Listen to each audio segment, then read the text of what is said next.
Welcome to the Leo. YCP party నేతలు కాదు అంటే ఐఏఎస్ అయినా ఐపీఎస్ అయినా అంతకు మించిన అధికారి ఎవరైనా సరే గంటల్లో బదిలీ అయిపోవడం సర్వసాధారణంగా జరిగేది. గత 5 ఏళ్లుగా మనం చూస్తున్నదే అధికార పార్టీ నేతల అడుగులకు మడుగులొత్తే అధికారులే. కింది స్థాయిలో వీఆర్ఓ దగ్గర నుంచి పై స్థాయిలో కలెక్టర్ వరకు ఎవరైనా సరే ఆ జగన్మోహన్ రెడ్డికి కానివ్వండి లేదా ఆ పార్టీ నేతల అడుగులకు మడుగులొత్తాలి, వాళ్ళు చేసే అక్రమాలకు సహకరించాలి. లేకపోతే మీరు సస్పెండ్ అవుతారు, బదిలీలకు గురవుతారు, లేదా ఇంకా రకరకాలుగా మిమ్మల్ని వేధించే ప్రయత్నం కూడా చేస్తారు. తాజాగా వైసీపీ నేతల వేధింపుల వల్ల ఇప్పుడు ఒక నిజాయితీ పరురాలైనటువంటి ఐపీఎస్ అధికారి 20 రోజుల వ్యవధిలోనే బదిలీ కావాల్సి వచ్చింది. పూర్తిగా ఆ లా అండ్ ఆర్డర్తో సంబంధం లేకుండా సిఐడికి బదిలీ చేసిన పరిస్థితి. ఇక మనం ఎవరి గురించి మాట్లాడుకుంటున్నాము అంటే ఐపీఎస్ అధికారిని అయినటువంటి మాలికా గార్గ్ గురించి మాట్లాడుకుంటున్నాం. చిత్తూరు ఎస్పీగా బాధ్యతలు స్వీకరించి 20 రోజులు గడవక ముందే ఆవిడను సిఐడికి బదిలీ చేశారు. వాస్తవానికి అసలు చిత్తూరు ఎస్పీగా బాధ్యతలు స్వీకరించకుండానే అడ్డుకునే ప్రయత్నం చేశారు, కానీ ఇంతలో అనుకోకుండా ఆవిడని అక్కడికి బదిలీ చేయడం జరిగింది. సరే, బదిలీ చేసిన తరువాత అయినా వదిలిపెట్టారా అంటే వదిలిపెట్టలేదు. కారణం ఏంటంటే చిత్తూరు జిల్లాలో వైసీపీ నేతలు చేసే అరాచకాలకు ఆవిడ అడ్డుపడటం. ఇక్కడే కాదు, గతంలో ప్రకాశం జిల్లాలో కూడా ఎస్పీగా పనిచేసిన సమయంలో చాలా నిక్కచ్చిగా పనిచేసి సామాన్యులకు సత్వరమే న్యాయం జరగాలని ఒక లక్ష్యంతో పనిచేసిన అధికారిని మాలికా గార్గ్. అప్పట్లో కూడా సోషల్ మీడియాలో కానివ్వండి మాలికా గార్గ్ గురించి అనేక కథనాలు వచ్చాయి. ముఖ్యంగా ప్రకాశం జిల్లా ప్రజలకు ఆవిడ సుపరిచితురాలు. ఆపద అంటూ వెళ్ళిన వారికి ఎవరికైనా సరే సత్వర న్యాయం చేయాలనేది ఆవిడ ప్రధాన ఉద్దేశం. ఇప్పుడు చిత్తూరు ఎస్పీగా బాధ్యతలు స్వీకరించిన తర్వాత ఎందుకు ఆవిడని బదిలీ చేయాల్సి వచ్చింది అంటే దానికి కూడా ఒక కారణం ఉంది. ఆవిడ ఎస్పీగా బాధ్యతలు చేపట్టిన వెంటనే తన సిబ్బంది మొత్తానికి, జిల్లా సిబ్బంది మొత్తానికి కూడా కొన్ని ఇన్స్ట్రక్షన్స్ ఇచ్చారు. సాధారణంగా ఈవిడ హయాంలోనే ఎన్నికలకు వెళ్లాల్సి ఉంటుంది, ఎందుకంటే బదిలీ అయింది ఇప్పుడే కాబట్టి ఖచ్చితంగా ఎలాగా మార్చరు. కాబట్టి ఏం చెప్పిందంటే వచ్చే ఎన్నికల్లో అధికారులందరూ కూడా నిక్కర్చిగా పనిచేయండి, మీరు ఏ పార్టీకి అనుకూలంగా పనిచేయొద్దు, మనం ప్రజల కోసమే ఉన్నాం, ఎన్నికలు సక్రమంగా నిర్వహించి ఎన్నికల కమిషనర్కు సహకరించాల్సిన బాధ్యత మనందరి మీద ఉంది, ఎటువంటి అవకతవకలు జరగడానికి వీల్లేదని చెప్పి సిబ్బంది మొత్తానికి ఒక రకంగా పరోక్షంగా హెచ్చరికలు జారీ చేశారు. దీంతో ఈ విషయం అసలు వైసీపీ నేతలకు తెలిసింది. ఆవిడ ఛార్జ్ తీసుకోవటమే ముందుగా ఎన్నికల మీద దృష్టి పెట్టింది, ఎవరు ఏ పార్టీకి సపోర్ట్ చేయొద్దు అంటుందంటే అది వైసీపీకి మింగుడు పడదు. ఎందుకని అక్కడ అందులో చాలామంది సిబ్బంది వైసీపీకి అనుకూలంగా పనిచేసేవాళ్ళు, అది బహిరంగ సత్యమే. ఆవిడకు కూడా తెలుసు కాబట్టే మొదటగా ఒకసారి వార్నింగ్ ఇచ్చింది. సో ఇది వైసీపీ నేతలకు మింగుడు పడలేదు. దాంతోపాటు ఇక శ్రీకాళహస్తికి చెందిన కొంతమంది పోలీసు అధికారులు టీడీపీకి చెందిన వారి మీద అక్రమంగా రౌడీ షీట్లు ఓపెన్ చేసి వేధిస్తున్నారని చెప్పి, అందులోనూ పెద్ద వయసు 60-70 సంవత్సరాలు వయసు ఉన్న వారిపైన కూడా దయాదాక్షిణ్యాలు లేకుండా రౌడీ షీట్ ఓపెన్ చేస్తున్నారని చెప్పి ఎస్పీగా బాధ్యతలు చేపట్టిన మాలికా గార్గ్ దగ్గరికి కొంతమంది ప్రతిపక్ష నేతలు తీసుకెళ్ళటం జరిగింది. దీంతో శ్రీకాళహస్తికి చెందిన 3 సిఐల మీద తక్షణమే విచారణ చేసి నివేదిక ఇవ్వాలని చెప్పి ఆవిడ ఆదేశాలు కూడా జారీ చేసింది.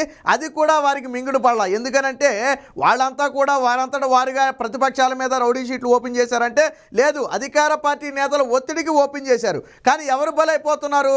అధికారులు బలైపోతున్నారు. మళ్ళీ తిరిగి వాళ్ళ నాయకుల దగ్గరికి వెళ్ళారు, ఇలా ఎస్పీ గారు విచారణకు ఆదేశిస్తున్నారు, మా మీద దొరికితే మా మీద చర్యలు తీసుకుంటారేమోననే భయం వ్యక్తం చేశారు. సో ఇలా 1 కాదు 2 కాదు, ఇక అన్నిటికీ మించి చిత్తూరు జిల్లాలో ఒక పెద్ద మంత్రిగా చెప్పుకునే వ్యక్తి, పెద్ద మంత్రి అంటే మీకు ఈ పాటికి అర్థమై ఉంటుంది, పెద్ద మంత్రిగా చెప్పుకునే ఒక వ్యక్తి అరణ్యార్ నది నుంచి అడ్డగోలుగా ఇసుకను అక్రమ రవాణా చేస్తూ కోట్ల రూపాయలు సంపాదిస్తున్నాడు. అయితే ఎస్పీగా బాధ్యతలు చేపట్టిన మాలికా గార్గ్కు కొన్ని ఫిర్యాదులు అందాయి. ఈ ఫిర్యాదుల నేపథ్యంలో అరణ్యార్ నది నుంచి అక్రమంగా ఇసుక తరలించకుండా అక్కడ ఒక చెక్ పోస్ట్ని ఏర్పాటు చేసి అక్కడ సిబ్బందిని ఏర్పాటు చేసి ఆ అక్రమ ఇసుక రవాణాకు అడ్డుకట్ట వేసే ప్రయత్నం చేసింది. ఇక పెద్ద మంత్రిగా చెప్పుకునే వ్యక్తి తరలించే ఇసుకను అడ్డుకుంటే ఇంకేమైనా ఉందా? వెంటనే బదిలీగా ఏమవుతుంది? అందుకనే ఏం చేశారు, మాలికా గార్గ్ మీద అసలు లా అండ్ ఆర్డర్తో సంబంధం లేకుండా పూర్తిగా సిఐడికి బదిలీ చేసి ఆ ప్లేస్లో వేరొకరిని తీసుకొచ్చారు. విజయవాడ శాంతి భద్రత విభాగానికి డీసీపీగా ఉన్నటువంటి కృష్ణకాంత్ పటేల్ను తీసుకొచ్చి ప్రస్తుతానికి చిత్తూరు ఎస్పీగా అయితే నియమించుకోవడం జరిగింది.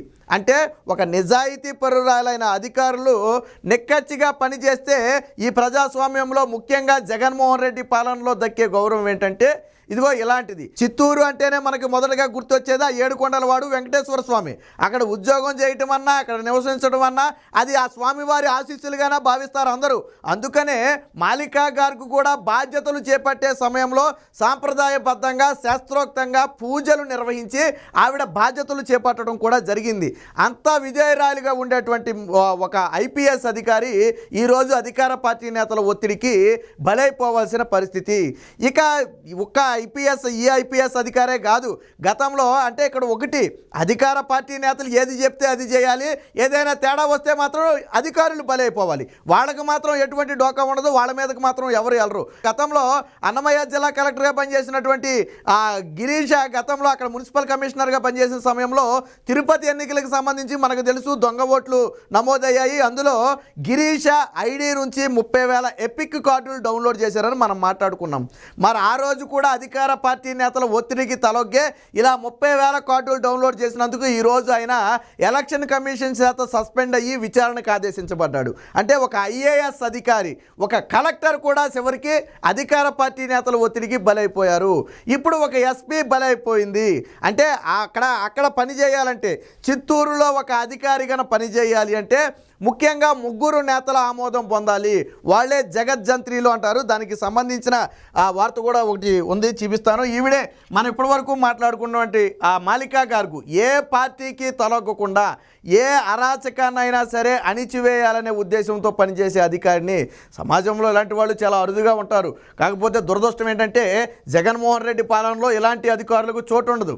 నీతిగా నిజాయితీగా నిక్కచ్చిగా ఎవరికీ సహకరించకుండా ప్రజలకు సేవ చేయటమే లక్ష్యంగా పనిచేసే అధికారులకు జగన్మోహన్ రెడ్డి పాలనలో బదిలీలును లేకపోతే సస్పెండ్లే తప్ప వేరే ఏముండదు. మనకి ఈవిడొక్కడే కొత్త కాదు. గతంలో శ్రీలక్ష్మి దగ్గర మొదలు పెడితే వాళ్ళని నమ్ముకున్న వారందరికీ ఏ గతి పట్టిందో మనందరికీ తెలుసు. అలాగని వాళ్ళు అడుగులకు మడుగులు ఎత్తితే చివరికి జైలు పాలవ్వాల్సి వస్తుంది. లేదు మేము మాట వినమంటే ఇదిగో ఇలా బదిలీలు కావాల్సి వస్తుంది. ఈ ఐఏఎస్ శ్రీలక్ష్మే కాదు, గతంలో ఎల్వి సుబ్రహ్మణ్యం పరిస్థితి ఏంటి? అన్న జగన్మోహన్ రెడ్డి ఎల్వి సుబ్రహ్మణ్యాన్ని ఎంత ఘోరంగా అవమానించాడు. గౌతమ్ సవాంగ్ పరిస్థితి ఏంటి? పివి రమేష్ పరిస్థితి ఏంటి? వీళ్ళందరూ ఏమైపోయారు? ఎవరి దగ్గర పనిచేశారు? చివరికి ఎలాంటి పరిస్థితులు ఎదుర్కొన్నారు మనందరం చూస్తూనే ఉన్నాం. కాబట్టి ఈరోజు జగన్మోహన్ రెడ్డి పాలనలో అధికార పార్టీ నేతల ఒత్తిడికి బదిలీ అయిపోయిన అధికారి ఎవరైనా ఉన్నారంటే ఆవిడే ఈ మాలికా గారు. దీనికి సంబంధించిన వార్త కూడా వచ్చింది, ఒకసారి చూద్దాం. సో 20 రోజుల్లోనే తిరుపతి ఎస్పీ బదిలీ.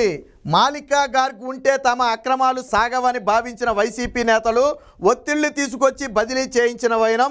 తిరుపతి కొత్త ఎస్పీగా కృష్ణకాంత్ పటేల్. మనం మాట్లాడుకున్న ఎస్పీ, ఇప్పుడు దాకా మాట్లాడుకున్న ఎస్పీ ఆవిడే.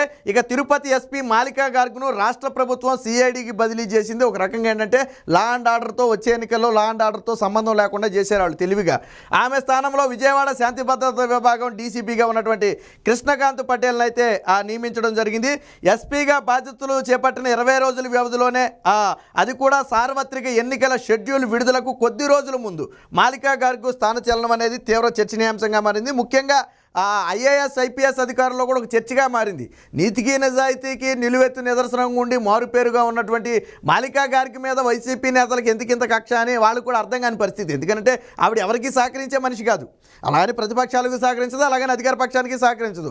ఆవిడ అంతిమంగా న్యాయం ఎటువైపు ఉంటే అటువైపే. మీకు ఇంకొక ఉదాహరణ కూడా చెప్తా. ఆవిడ ఎవరి మాట వినదు అనటానికి పెద్ద మంత్రిగా చెప్పుకునే మంత్రి ఇసుక అక్రమ రవాణాను అడ్డుకోవటమే కాదు, గతంలో ఒక పోలీస్ స్టేషన్ ముందు నిరసన వ్యక్తం చేసి అక్రమ ఇసుకను అడ్డుకున్నారని చెప్పి సిబ్బంది మీద దాడి చేశారు నెల్లూరు జిల్లాకి చెందిన డీసీసీబీ చైర్మన్ సత్యనారాయణ రెడ్డి. ఆయన మీద కేసు పెట్టడం కుదరదని చెప్పి పై స్థాయి నుంచి తీవ్ర ఒత్తిళ్లు తీసుకొచ్చినప్పటికీ కూడా, మంత్రి స్థాయి నుంచి ఒత్తిళ్లు వచ్చినప్పటికీ కూడా సిబ్బంది మీద దాడి చేసిన వ్యక్తి ఎవరైనా సరే కేసు పెట్టాలని చెప్పి తక్షణమే ఆయన మీద కేసు పెట్టడం జరిగింది, సత్యనారాయణ రెడ్డి మీద. సో ఇవన్నీ కూడా ఆవిడ్ని తొలగించడానికి ఎందుకు ఈ కారణం అంటే 20 రోజుల వ్యవధిలోనే మొత్తాన్ని కూడా సెటరైట్ చేసే ప్రయత్నం చేసింది. ఇక అన్నిటికీ అన్నిటికీ మించి ఈవిడని బదిలీ చేయడానికి ప్రధాన కారణం ఇంకొకటి ఉంది. అసలు కారణం అదే కావచ్చు. ఏంటంటే గతంలో తిరుపతి దొంగ ఓట్లకు సంబంధించి విచారణ జరుగుతుంది. కొంతమంది అధికారులు, పోలీసు అధికారులు సస్పెండ్ అయ్యారు. మనందరికీ తెలుసు. దాదాపు 3 సిఐలు, ఒక ఎస్ఐతో పాటు ఒక హెడ్ కానిస్టేబుల్ కూడా సస్పెండ్ అయ్యాడు. అయితే ఇప్పుడు ఆ తిరుపతి దొంగ ఓట్లకు సంబంధించి ఇప్పుడు వచ్చిన తర్వాత దృష్టి పెట్టి పూర్తి నివేదికలు ఇవ్వాలని చెప్పి ఆదేశించిందట. ఎందుకని అంటే ఆల్రెడీ ఇప్పటికే ఎన్నికల కమిషన్ అడిగింది. ఆ రోజు జరిగిన ఘటనలకు సంబంధించి పూర్తి నివేదిక ఇవ్వాలి.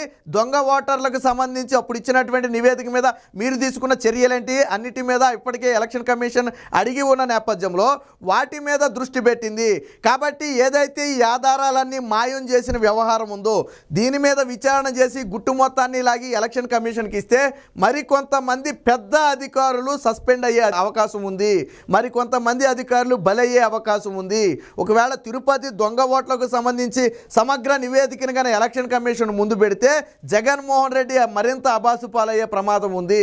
ఈ నేపథ్యంలోనే ఈవిడ వచ్చిన వెంటనే ఏదైతే తిరుపతి దొంగ ఓట్లకు సంబంధించి విచారణకు ఆదేశించడం మొదలుపెట్టిందో వెంటనే ఈవిడ్ని ఇక్కడి నుంచి బదిలీ చేయకపోతే ఇక మన మనుగడ సాధ్యం కాదనుకుని ఒక 3 వ్యక్తులు తీవ్ర ఒత్తిడి తీసుకొచ్చి, అందులో ఒక పెద్ద మంత్రిగా చెప్పుకునే వ్యక్తితో పాటు మరొక 2 వ్యక్తులు తీవ్ర ఒత్తిడి తీసుకొచ్చి ఈరోజు మాలికా గార్గ్ని అయితే బదిలీ చేయడం జరిగింది.